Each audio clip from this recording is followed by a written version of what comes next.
Good morning to all the students of class 9. Most welcome to all of you in this video lecture. This is Karnesh Mishra, subject teacher of social study from Lakshmi Prasad Memorial Public School, Gula Bazar, Gorakhpur. Dear students, today I am going to explain you remaining portions of history chapter 2, that is socialism and the Russian revolutions. Dear students, we have discussed about the socialism and also the coming of socialism to Europe, support for socialism, industrial society and social change, age of social change. We know about the labels radical and conservatives. So today we will discuss, or we will start the Russian revolutions to discuss about the Russian revolutions. So let's start. Dear students, in one of the least industrializations of European states, this situation was reversed. Socialists took over a government in Russia through the October revolutions of 1917. The fall of monarchy in February 1917 and the events of October are normally called the Russian revolutions. प्यारे विद्यार्थियों, Europe के सबसे पिछड़े औद्योगिक देशों में से एक रूस में समीकरण उलट गया, बदला। 1917 की अक्टूबर क्रांति के जरिए रूस की सत्ता पर समाजवादियों ने कब्जा कर लिया। फरवरी 1917 में राजशाही के पतन, डिक्लाइन ऑफ द मोनार्की और अक्टूबर की घटनाओं को ही अक्टूबर क्रांति कहा जाता है। अक्टूबर की घटनाओं को ही रूसी क्रांति कहा जाता है। How did this came about? ऐसा कैसे हुआ? What were the social and political condition in Russia when the revolutions awkward? क्रांति के समय रूस के सामाजिक और राजनीतिक हालात कैसे थे? इन सवालों का जवाब ढूंढने के लिए आइए क्रांति के कुछ साल पहले की स्थितियों पर हम नजर डालें। So, what were the social and political conditions in Russia when the revolutions occurred? To answer these questions, let's look at Russia a few years before the revolutions. The Russian Empire in 1914. प्यारे विद्यार्थियों, रूसी साम्राज्य 1914 का रूसी साम्राज्य 1914 में रूस और उसके पूरे साम्राज्य पर जार निकोलस द्वितीय का शासन था। In 1914, Tsar Nicholas II ruled Russia and its empire. Besides the territory around Moscow, the Russian Empire included current-day Finland, Latvia, Lithuania, Estonia, parts of Poland, Ukraine, and Belarus. It is stretched to the Pacific and comprised today's Central Asian state as well as Georgia, Armenia, and Azerbaijan. The majority religions was Russian Orthodox Christianity, but the empire also included Catholic, Protestants, Muslims, and Buddhists. प्यारे विद्यार्थियों, 1914 में रूस और उसके पूरे साम्राज्य पर jar Nicholas द्वितीय का शासन था। मॉस्को के आसपास पड़ने वाले भूक्षेत्र के अलावा आज का फिनलैंड, लताविया, ल्यूथेनिया, एस्टोनिया तथा पोलैंड, यूक्रेन व बेलारूस के कुछ हिस्से रूसी साम्राज्य के अंग थे। यह साम्राज्य प्रशांत महासागर तक फैला हुआ था और आज के मध्य एशियाई राज्यों के साथ साथ जॉर्जिया, आर्मेनिया और अजरबैजान भी इसी साम्राज्य के अंतर्गत आते थे। रूस में ग्रीक ऑर्थोडॉक्स चर्च से उपजी शाखा रूसी ऑर्थोडॉक्स क्रिश्चियनिटी को मानने वाले बहुमत में थे, लेकिन इस साम्राज्य में के तहत रहने वाले में कैथोलिक, प्रोटेस्टेंट, मुस्लिम और बौद्ध भी शामिल थे, इनके लोग शामिल थे। Now we will discuss about the economy and society of Russia. So dear students, at the beginning of the 20th century, the vast majority of the Russia peoples were agriculturists. About 85% of the Russian Empire's populations earned their living from agriculture. This proportion was higher than in most European countries. For instance, in France of Germany and Germany, the proportions was between 40% and 50%. In the empire, cultivators produced for the market as well as for their own needs, and Russia was the major exporter of grain. प्यारे विद्यार्थियों, 20वीं सदी की शुरुआत में रूस की आबादी का एक बहुत बड़ा हिस्सा खेती बाड़ी में जुड़ा हुआ था। रूसी साम्राज्य की लगभग 85% जनता आजीविका के लिए खेती पर निर्भर थी। यूरोप के किसी भी देश में खेती पर आश्रित जनता का प्रतिशत इतना नहीं था। उदाहरण के तौर पर फ्रांस और जर्मनी में खेती पर निर्भर आबादी 40 से 50% से ज्यादा नहीं थी। रूसी साम्राज्य के किसान अपनी जरूरतों के साथ साथ बाजार के लिए भी पैदावार करते थे। रूस अनाज का एक बड़ा निर्यातक था। रूस was the major exporter of the Russia was the major exporter of the grains. Industry was found in pockets. और जो कारखाने थे, उद्योग बहुत कम थे। Industries were found in pockets. उद्योग बहुत कम थे। Prominent industrial areas were Saint Petersburg and Moscow, और कुछ जो है प्रमुख जो है औद्योगिक इलाके थे, जैसे पिट्सबर्ग और मॉस्को। तो सेंट पीटर्सबर्ग और मॉस्को प्रमुख औद्योगिक इलाके थे। हालांकि ज्यादातर उत्पादन कारीगर ही करते थे, लेकिन कारीगरों की वर्कशॉप के साथ साथ बड़े बड़े कल कारखाने भी मौजूद थे। Prominent industrial areas were Saint Petersburg and Moscow. Craftsmen undertook much of the productions, but large factories existed alongside craft workshops. Many factories were set up in the 1890s when Russia railway network was extended and foreign investments in industry increased. Coal productions doubled and iron and steel output quadrupled by the 90s, and by the 90s in some areas factory workers and craftsmen were almost equal in number. तो प्यारे विद्यार्थियों, जो उद्योग थे वो बहुत कम थे। Saint Petersburg और मॉस्को प्रमुख औद्योगिक इलाके थे। हालांकि ज़्यादातर उत्पादन कारीगर यानी कि जो क्राफ्ट्समैन थे उनके द्वारा होता था, लेकिन कारीगरों के साथ साथ वर्कशॉप के साथ साथ बड़े बड़े कल कारखाने भी मौजूद थे। बहुत सारे कारखाने 1890 के दशक में चालू हुए थे, जब रूस के रेल नेटवर्क को फैलाया जा रहा था। उसी समय रूसी उद्योग में विदेशी निवेश भी तेजी से बढ़ा था। इन कारकों के चलते कुछ ही सालों में रूस के कोयला उत्पादन में दुगना और स्टील उत्पादन में 4 गुना वृद्धि हुई थी। सन 1900 तक कुछ इलाकों में तो कारीगरों और कारखाना मजदूरों की संख्या लगभग बराबर हो चुकी थी। So dear students, many factories were set up in the 1890s. 1890 के दशक में बहुत सारे कल कारखानों की स्थापना हुई। When Russia railway network was extended, जब रसिया में रेलवे नेटवर्क तेजी से जो है फैला, and foreign investment industry increase, और उद्योग क्षेत्र में जो है विदेशी निवेश भी जो है तेजी से जो है बढ़े। इससे कोल प्रोडक्शंस डबल्ड, कोयले का उत्पादन दोगुना हो गया। Iron and steel output product और आयरन और स्टील का चौगुना हुआ।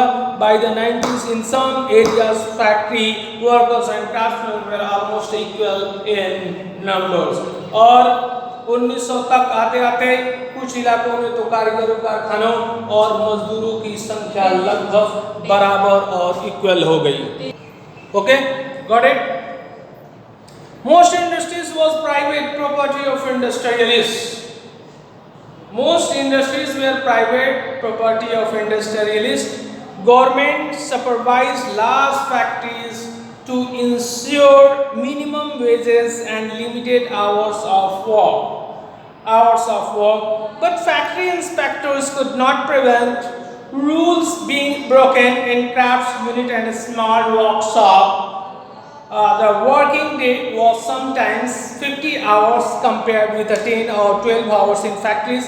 Accommodations varied from rooms to dormitories. Okay, dear students, here let me explain in your language.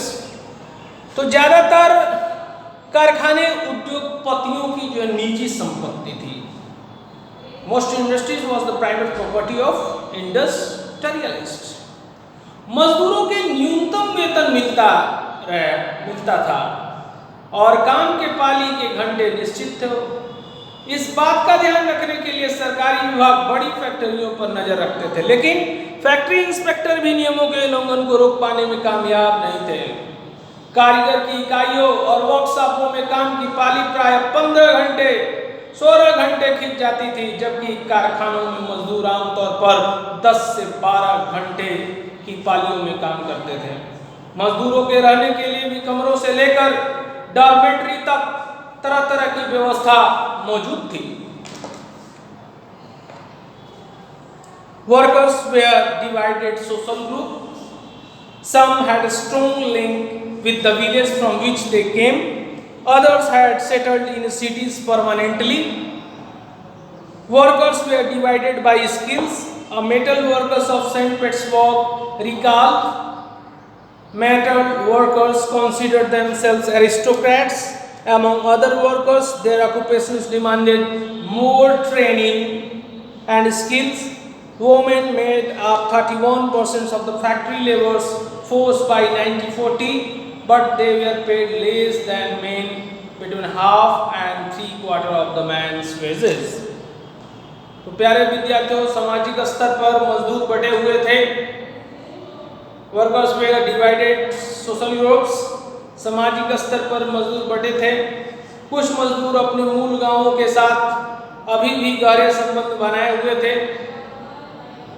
Some workers had strong links with the village from which they came. तो कुछ जो मजदूर थे वे अपने मूल गांव के साथ अभी भी गहरे संबंध बनाए हुए थे।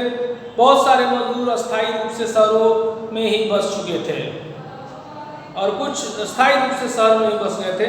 So others settles in the cities permanently. इनके बीच योग्यता और दक्षता के स्तर पर भी काफी फर्क था।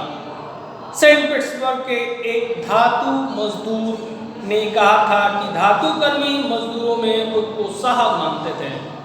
इनके काम में ज्यादा प्रशिक्षण और निपुणता की जरूरत जो रहती थी। 1914 में फैक्ट्री मजदूरों में औरतों की संख्या 31% थी, लेकिन उन्हें पुरुष मजदूरों के मुकाबले कम वेतन मिलता था। मर्दों की तनख्वाह के मुकाबले आधे से 3/4 तक। मजदूरों के बीच मौजूद फासला उनके पहनावे और व्यवहार में भी साफ साफ दिखाई देता था। यदि कुछ मजदूर ने बेरोजगारी या आर्थिक संकट के समय एक दूसरे की मदद करने के लिए संगठन बना लिए थे, लेकिन ऐसे संगठन बहुत कम थे। So dear students, workers were divided social groups. Some had strong links with the village from which they came. Others had settled in cities permanently. Workers were divided by skills. Metal workers of St. Petersburg recalled. Metal workers considered themselves aristocrats among the others workers. Their occupations demanded more training and skill. Their occupations demanded more training and skills. Women made up 31% of the factory laborers force by 1940, but they were paid less than men, between half and three-quarters of the man's wages. Divisions among the workers showed themselves in dress and manners too. Some workers formed associations to help members in times of distress or in time of unemployment or financial hardship, but such associations were few. Despite divisions, workers did unite to strike work, stop work when they disagreed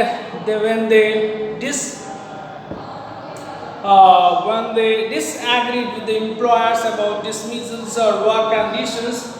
These strikes took place frequently in the textile industry during 1896-1897 and in the metal industry during 92. So dear students, अब हम आप लोगों को समझाते हैं, यहाँ पर आगे जो है आप लोग जो समझिए कि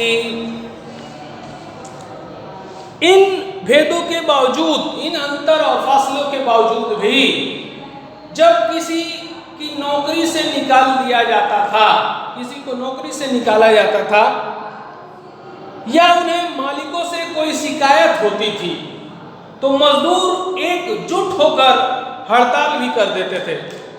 1896, 1897 के बीच कपड़ा उद्योग में और 1902 में धातु उद्योग में ऐसी हड़तालें काफी बड़ी संख्या में आयोजित की गई।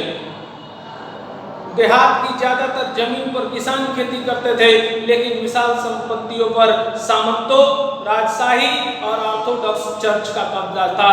मजदूरों की तरह किसान भी बटे हुए थे। किसान बहुत धार्मिक स्वभाव के थे। So dear students, in the countrysides, peasants cultivated most of the lands, but the nobility, the crown, and the Orthodox Church owned large properties. Like worker, peasants too were divided. They were also deeply religious, but except in a few cases,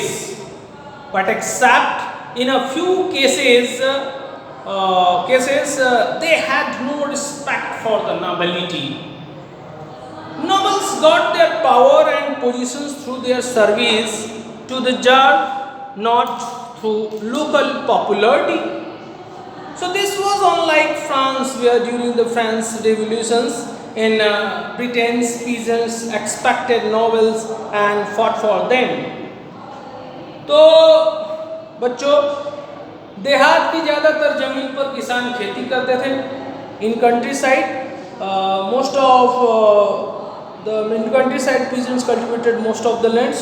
तो देहात में खेतों पर जो है ज़्यादातर किसान खेती करते थे, लेकिन विशाल संपत्तियों पर किसका? सामंतों का, यानी कि नोबिलिटी का, राजशाहों का, एरिस्टोक्रेट्स का, और चर्च का, ऑर्थोडॉक्स चर्च का जो है कब्जा था। मजदूरों की तरह किसान भी बटे हुए थे। Like peasants, farmers were also like laborers. Peasants were also किसान बहुत धार्मिक स्वभाव के थे। They were very religious. इक्का दुक्का अपवादों को छोड़ दिया जाए तो सामंतों और नवाबों का बिल्कुल सम्मान वे नहीं करते थे। नवाबों और सामंतों को जो सत्ता और हैसियत मिली हुई थी, वह लोकप्रियता की वजह से नहीं, बल्कि जार के प्रति उनकी निष्ठा और सेवाओं के बदले में मिली थी। यहाँ की स्थिति फ्रांस जैसी नहीं थी। मिसाल के तौर पर फ्रांसीसी क्रांति के दौरान ब्रिटेन के किसान न केवल नवाबों का सम्मान करते थे, बल्कि उन्होंने नवाबों को बचाने के लिए बाकायदा लड़ाइयाँ भी लड़ी। इसके विपरीत रूस के किसान चाहते थे कि नवाबों की जमीन को छीनकर किसानों के बीच बांट दी जाए। बहुधा वे लगान भी नहीं चुकाते थे। कई जगह जमींदारों की हत्या भी की जा चुकी थी।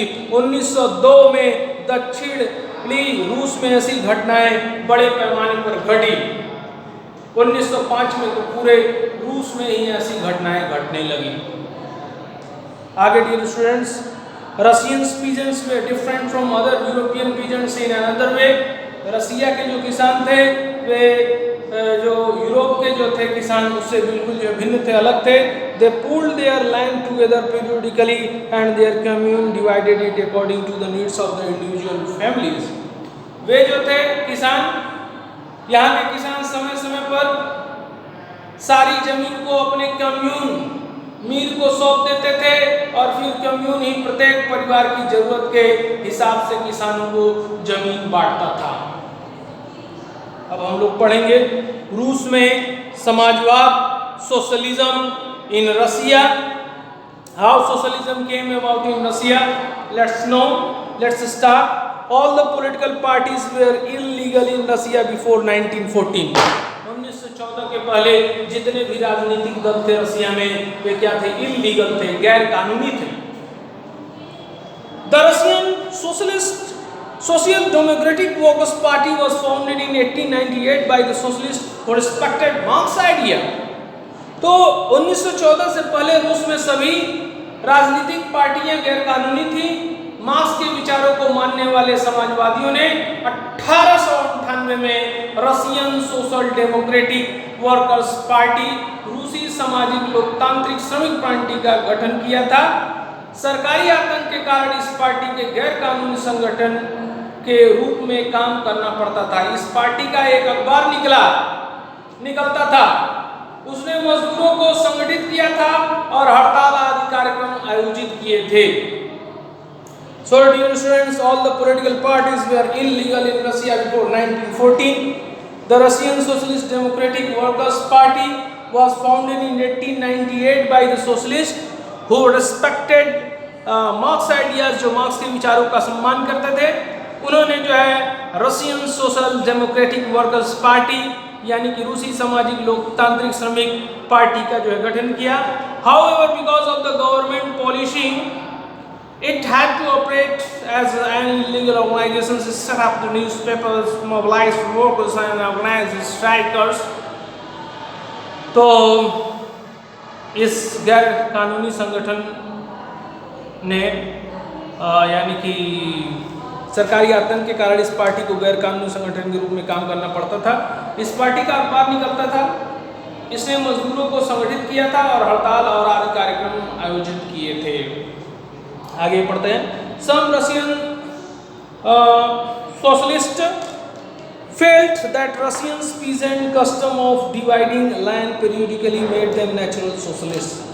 कुछ जो है रशियन जो समाजवादी थे उन्होंने जो है महसूस किया, तो कुछ रूसी समाजवादियों को लगता था कि रूसी किसान जिस तरह समय समय पर जमीन बांटते हैं उससे पता चलता है कि वह स्वाभाविक रूप से समाजवादी भावना वाले लोग हैं।